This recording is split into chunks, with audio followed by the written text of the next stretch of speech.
Saudações, nobres ouvintes do podcast Sem Esperança. É, Uma coisa que eu acho que todo mundo odeia é o engenheiro de obra pronta, certo?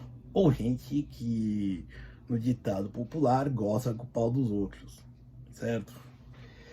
Digo isso porque, assim, pulou algum tempo atrás, e aí esse vídeo que é publicado com um certo hiato, né? Porque o importante é ser constante, mas pulou nas redes sociais que, pelo menos eu já vi, o quarto vídeo de um maior de idade sendo preso no seu aniversário de 18 anos, delinquindo, né? Ou seja, ele já ficar preso como adulto, ele não vai para, aqui em São Paulo é Fundação Casa, né? Ele vai para um centro de detenção provisória, certo? E aí, dependendo, fica mais tempo preso, né? E aí, quando eles são presos, os policiais gravam fazendo uma festinha de aniversário pro ex-menor, pro maior agora, que agora também não é infrator, agora é suspeito, certo? E normalmente cantam parabéns, fazem uma gozação. Até normalmente o rapaz não esconde a cara, ele acha até constrangido. E aí vem um cafajeste, o termo é esse, tá? É um cafajeste mesmo, que provavelmente nem deve ser sei lá, um promotor, alguma coisa assim. É só um porta-voz, e ainda deve ser um assessor de porta-voz, se manifestar acerca do Ministério Público sobre a conduta desses policiais constrangendo um preso. Olha, de fato, o que eles fazem não é adequado, mas eu acredito que as questões que fazem isso, que fazem esse vídeo, que deveriam ter sido feitas e não foram, tá aí entrando no que eu digo, na frase que eu disse quando iniciei o vídeo, o do engenheiro de obra pronta ou do cara que quer gozar com o pau dos outros. E como assim? Por exemplo, é, quando ele era menor, ele provavelmente devia ser aquele ladrãozinho, isso se não for eles, né? Porque foram 4 vídeos que eu já vi de 4 pessoas diferentes. Deviam ser aqueles ladrõezinhos que já estão manjados na polícia da região, certo? Tipo, o cara já chega nele, já enquadra, manda pra delegacia, entra em contato com o responsável, certo? Já tem uma capivara por trás, certo? E aí a única coisa que a vara da infância faz é liberar ele de volta às ruas até que com 18 anos ele vai pro CDP e aí é o trâmite, tá bom? E aí que eu acho que é aí que eu acho que é um engenheiro de obra pronta. Porque eu digo isso? Porque esse Ministério Público, normalmente associado aos direitos humanos, né? Assim, ele não faz certas perguntas sobre o menor. E eu não estou culpando ele como vítima do constrangimento que os policiais causaram. Mas algumas perguntas eu acho que deveriam ser feitas, e algumas até bem básicas. Por exemplo, qual a idade. Perdão, qual a idade não. Qual a escolaridade desse maior de idade, desse prisioneiro, desse suspeito? Ele tem ensino médio completo, por exemplo? É, certo? Tá, eu não tô questionando o que leva uma pessoa ou não ao crime, tá? Ele tem ensino médio completo? O RG dele tá atualizado? Quando eu digo atualizado, tem menos de 10 anos? Tá, e se tiver menos de 10 anos, ou vai lá, é, se foi, se tá atualizado, foi porque ele completou 12 anos e pôde ser preso? Foi porque quando ele entrou no sistema, digamos assim, socioeducativo, certo? A última vez que ele pisou numa escola foi quando ele esteve também no cumprindo medida socioeducativa? Outra coisa, até um pouco, isso é um tanto mais íntima. Ele tem e-mail? E com 18 anos, será que ele tem conta em banco? O que mais? Será que ele tem endereço fixo? Isso são questões burocráticas. O que mais pode se perguntar? E quando eu digo tudo isso, dessas coisas que a gente pode ficar perguntando, a gente pode perguntar, por exemplo, já questões de fogo mais íntimo, por exemplo, mas que não deixam de ser importantes. Por exemplo, como é o relacionamento familiar dele? Ele tem dois pais, casados, irmãos, tudo, ou é um, digamos assim, um lar desfeito, um casal que se separou, aí casou, juntou, descasou, os pais de casados, juntaram, tiveram um monte de meio-irmãos, ou nem se sabe, certo? Quantas vezes ele foi no médico? Pessoal, e quando eu digo isso, não estou dizendo que isso se justifica ao crime, tá? Ou entrar para o crime, isso foi uma escolha dele. Mas o que eu digo é o seguinte, também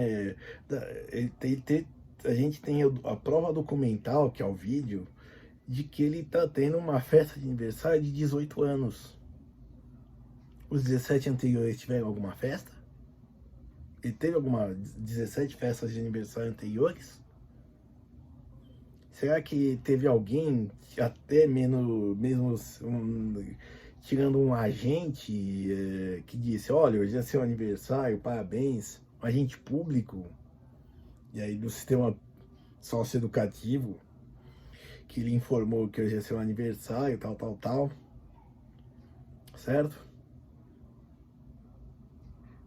Então, assim, e eu digo isso porque isso, os engenheiros de obra pronta, ou seja, esse Ministério Público e Direitos Humanos, se esquecem do humano, tá? Às vezes é um humano que a vara da infância e os conselhos tutelares, por exemplo, não fizeram nada. Por exemplo, ele foi para a escola, se evadiu, o que a gente chama aqui em São Paulo de deu Enicom, teve 20 faltas seguidas, né? Teve 20 voltas seguidas, né? E aí a gente é obrigado a avisar o conselho tutelar e ele tem que avisar a vara da infância. Ou então avisar a vara da infância se, por exemplo, ele perdeu ele perdeu a vaga uma vez e reconquistou, né, ou veio transferir de outro lugar e perdeu de novo. E aí eles têm que fazer alguma coisa. Eles fizeram? E assim, como eu disse, em 2020 e 2013, perdão, 10 anos atrás, eu comecei na Fundação Casa, em São Paulo, com menores infratores. E, diga-se de passagem, foi lá onde eu aprendi a ser professor. Em todos os sentidos, tá? No sentido de ver o seu aluno como um ser humano. A gente não sabe porque ele tá lá, tá? Isso daí a gente fica sabendo da boca pequena. E porque não interessa, ele de fato é um aluno, para nós professores. Certo? A gente fica coisas, honestidades também. Aprendi a preencher diário, né? Que hoje não tem mais, agora é virtual. Né? Uma coordenadora me chamou, viu que eu preenchi do diário do primeiro bimestre, me pegou pelo braço, me levou para a sala dela e me disse, olha, é assim que se preenche um diário, assim, tal, divisão de dias, tudo, marcação. né? E bom, basicamente isso. E me perguntou, alguma dúvida? Eu disse, não, obrigado. Entendeu? E por aí vai, certo? E aí eu descobri, e aí a gente constata algumas coisas. Não vou dizer muita gente, mas tem partes, gente com 14, 15 anos que tá aí na terceira série, na alfabetização. A maioria lá é sétimo ano, tipo tem 14, 15, 16 anos, mas tá na idade, tem um grau de escolarização de uma pessoa de 13. A minoria dos 15, 16, minoria mesmo, numa unidade, por exemplo, que eu dei aula, eram duas turmas de ensino médio, uma de primeiro e uma de segundo, certo? Então assim, dá pra... E também tá, e outra coisa, não vou nem dizer, por exemplo, questão de cor, porque se você for ver lá, a maioria é branco e pardo, preto que é a minoria. Aí tá certo também, pegamos uma realidade, os alunos eram do interior paulista, né? Então, mas fica assim. Certo? Mas assim, todos eles eram pobres, certo? É que nem numa reunião mesmo, uma coordenadora falou, aqui eles fazem 5 refeições por dia. E lá fora? E a gente? A gente é que nem eu tomo um café com leite, comprimidos, e vou sair de casa e vou pro almoço. E almoço qualquer coisa e chego em casa, nem às vezes nem janto. Às vezes se é uma quinta, uma sexta-feira, tem uma pizza, um hambúrguer, né? Pedidos, né? Que a gente é de ferro. Chego em casa cansado e vou dormir. 2 refeições, no máximo 3. É que nenhum deles falou, um dos alunos falou, olha, eu me verguei aqui de boas, o único problema é que não tem mulher. E agora aproveitando, quantos não tem, quantos já são pais, já são responsáveis por uma família? E quando eu digo são pais, são pessoas de responsabilidade, na visão bem cristã conservadora do termo, um homem que tem uma mulher, uma parceira fixa, né? Já tem um filho que ele quer criar bem, certo? Também tem gente que assim, a mãe, eu já disse isso, eu tenho outros vídeos, a família da mãe é de assaltante, a família do pai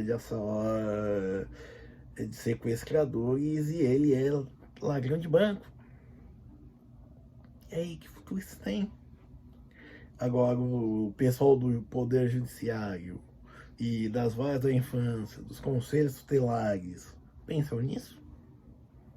A escola, porque a escola, via de regra, ela até sabe quem, digamos assim, e até elas comunicam. E quando que seriam, digamos assim, as maçãs podres, que são uma minoria, tá? Porque das duas uma, ou não teria mais espaço em cadeia, ou não teria mais lei e polícia, que não teria utilidade, certo? Então assim, é o que se deve pensar, certo? Às vezes a escola comunica pro conselho tutelar e diz que não é nossa função, que é função dele, ou então que é nossa função, e aí para passar para a Secretaria de Educação, a gente como e aí a Secretaria de Educação encaminha para a vara da juventude, diz que a gente tem que é um problema local e tem que resolver com a vara da conselho tutelar. Como faz? E também temos também a questão familiar. É que nem em São Paulo, não me lembro o ano, acho que era lá para 2015, tinha um menino de 11 anos que também já tinha uma capivara. Ele furtava carros para dar uma banda. Literalmente, não tinha que fazer. E já fazia isso, se não me engano, desde acho que menos de 10 anos. Certo? Ele furtava carros furtava carros, tudo mais, era pego pela polícia, dando uma banda, tudo, né? Ia parar na delegacia, e como ele era menor de 12, e como ele era menor de 12, ele voltava para casa com a mãe. Certo? E aí, pra entrevistar essa mãe, né, anonimamente, ela disse: olha, eu não sei o que eu faço com ele, o que eu vou fazer é orar muito. Só rezar, fazer macumba, amarração, sacrifícios animais, é como bater uma punheta. Para você, tá sendo ótimo. Para a pessoa que é direcionada, que é o alvo disso, não dá nada. Status quo ante bellum. Certo? E o que a polícia, o que as condições tutelares da justiça fazem? Espera fazer 12 anos, para aí sim que ele já vai poder cumprir medida infracional e trancar ele numa cela por aproximadamente um ano. Aí ele vai sair, vai voltar. E não sei, tem gente que é consertado, né? Porque prisão, por incrível que pareça, por mais comodidade que ela tenha, acho que até se prisão fosse boa, até La Catedral, construída pelo Pablo Escobar, ele não sairia de lá, tá? Ele teria ficado lá de boa, certo? Enfim, então, pessoal, é isso. Assim, o Ministério Público correr atrás dos policiais, porque depois que o cara tá preso ou morreu, bobagem. Não vai ressarcir vítima, não vai. Só vai preencher de saco policial e pros superiores dele, certo? Não vai. E quem for preso não vai ser pegado por isso. E também os colegas do judiciário da vara da infância não vão passar a trabalhar por isso, tá? Então esse pessoal dos direitos humanos, do negócio do preso, são um bando de idiota. Ou um bando de esperto. Demais. Certo? Obrigado.